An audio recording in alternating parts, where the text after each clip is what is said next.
সালাতের বা নামাজের সবচেয়ে বড়, সবচেয়ে কমন ত্রুটি ভুল কোনটা, এই বিষয়ে।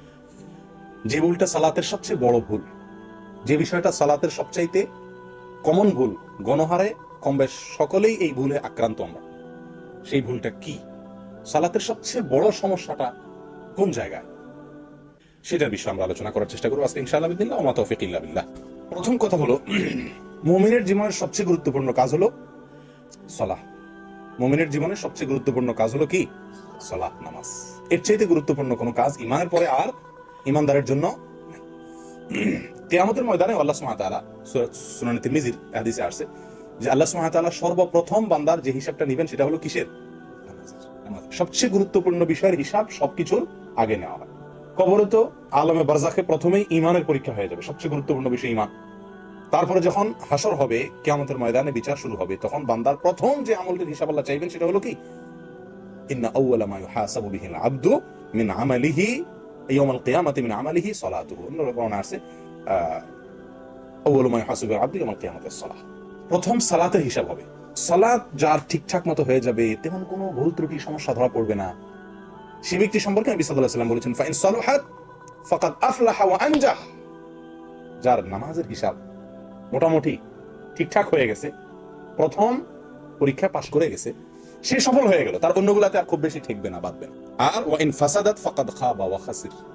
যদি নামাজের হিসাবে কেউ গড়বড় দেখা যায়, কম পড়ছে, ঠিক মতো পড়ে নাই, উল্টাপাল্টা দেখা যায়, এই পরীক্ষা যদি কেউ ফেল করে, তাহলে ফাকাদ খাবা ওয়া খাসির, তাহলে সে ধরা খেয়ে গেল। কারণ এরপরে অন্য সবগুলাই কি হবে? কঠিন হবে। যারা পরীক্ষক খাতা দেখেন, তারা ছাত্রদের খাতা দেখার সময় প্রথম যে খাতাগুলো দেখেন, অথবা খাতার প্রথম যে উত্তরগুলো, অ্যান্সার গুলো 1, 2 শুরুতে যেগুলো থাকে, এগুলো যত কড়াকড়ি করে দেখেন, এর পরের গুলো এতটা কড়াকড়ি করে দেখেন। আল্লাহ সুবহানাহু ওয়া তাআলা সেরকম।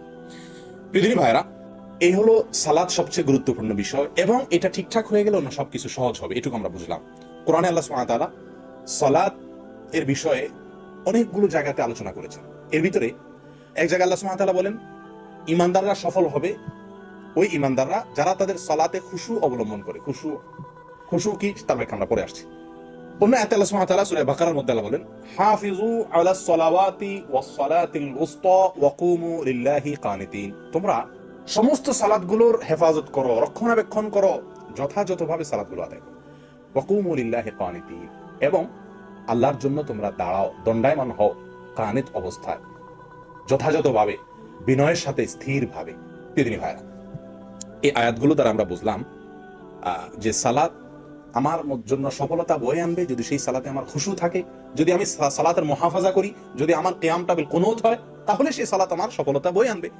এর বিপরীতে না হলে সূরা মাউন আল্লাহ বলছেন ফাওয়াইলুল লিল মুসাল্লিন, ওই সালাত আদায়কারী, ওই নামাজীদের জন্য ওয়াইল, ধ্বংস, জাহান্নাম নামাজীদের জন্য।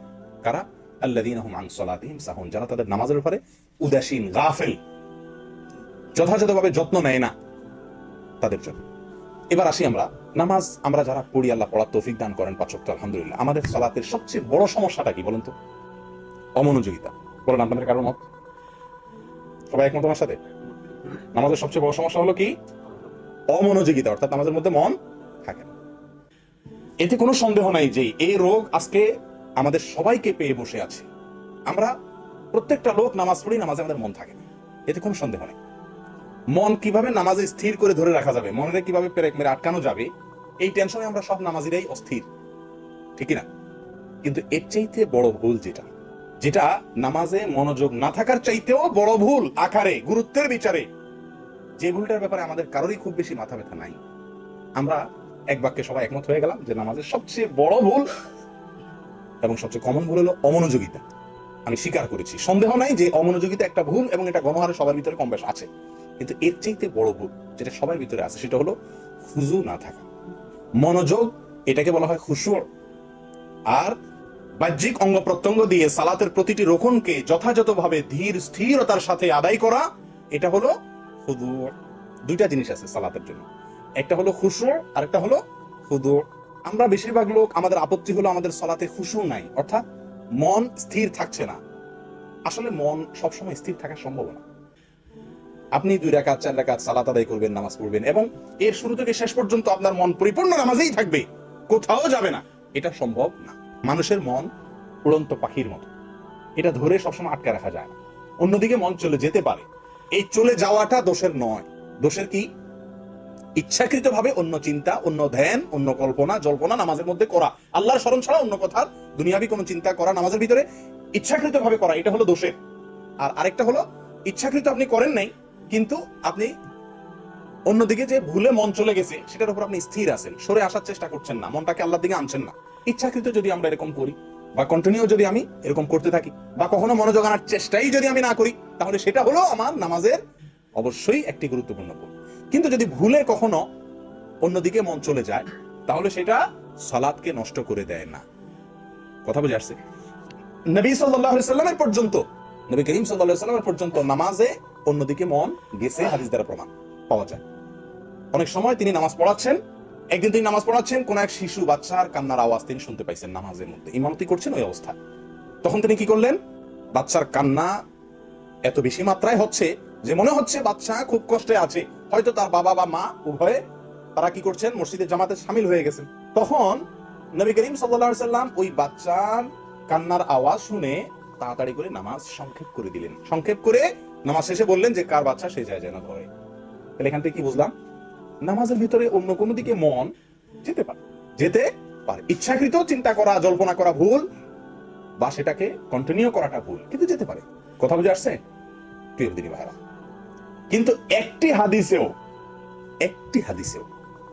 নবী করিম সাল্লাল্লাহু আলাইহি সাল্লামের জীবনের কোন অংশে কোন সাহাবীর বক্তব্য থেকে পাওয়া যায় না যে তার নামাজে তিনি রুকু, সিজদা, কিয়াম, কিরাত, বৈঠক, এই যে কাজগুলো নামাজের, এই আমলগুলো নামাজের মূল কাজগুলো বা কোনো কাজ তাড়াহুড়া করে শেষ করেছেন, খুব হুলস্থুল করে শেষ করেছেন, দ্রুত শেষ করে ফেলেছেন, এরকম কোন হাদিস পাওয়া যায় না। আমার কথা কি বুঝতে পারছেন?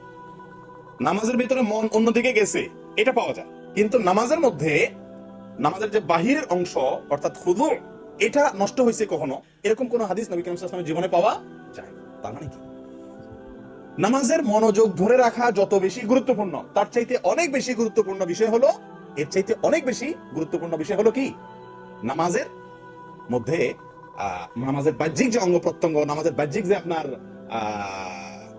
রুকনগুলো আছে, ওয়াজিবগুলো আছে, সুন্নতগুলো আছে, এগুলো যথাযথভাবে, সুন্দরভাবে, সঠিকভাবে আদায় করা, এটা ওর চাইতে বেশি গুরুত্বপূর্ণ, ওর চাইতে বেশি জরুরি প্রিয় ভাইরা। কারণ আপনারা অনেকেই হয়তো জানেন, নামাজের রোকন গুলো, নামাজের আমলগুলো যথাযথভাবে করা, সঠিকভাবে করা, এটা ওলামা একরামের, বহু ওলামা একরামের মতে এটা ফরজ, এটা রোকন। আমাদের দেশের ওলামা একরাম তথা ইমাম আবু হানিফা রাহিমাহুল্লাহর দৃষ্টিতে এটা ওয়াজিব। ওয়াজিব আর ফরজ খুব বেশি একটা বেশ কম না। ওয়াজিব মানেও আবশ্যক, ফরজ মানেও জরুরি, খুব বেশি বেশ কম না। যাই হোক প্রিয় দিনী ভাইরা, এই যে সালাত এবং এই সালাতের ধীরস্থিরতা, খুজু, আস্তে আস্তে রুকু, আস্তে আস্তে সিজদা, আস্তে আস্তে দাঁড়ানো, ধীরে ধীরে কেরাত পড়া, এই কাজগুলোকে ধীর স্থিরতার সাথে করা, এটা আজ সোনার হরিণ হয়ে গেছে। কি বলেন আপনারা? মসজিদে মুসল্লিরা এত দ্রুত নামাজ পড়ে। আমি ব্যক্তিগতভাবে আমার একটা চারিত্রিক দোষ আছে, স্বভাবগত একটা ত্রুটি আছে, সেটা হলো আমি খুব তাড়াহুড়া স্বভাবের মানুষ। কাজ করি তাড়াহুড়া করি, কথা বলি তাড়াহুড়া করি। আমি 2 মিনিটে যে কথা বলি অনেকে 5 মিনিটে সে কথা বলতে পারে। চেষ্টা করি আস্তে আস্তে বলা, কিন্তু অভ্যাস হলো বেশি চালু, অতিরিক্ত তাড়াহুড়া করার স্বভাব।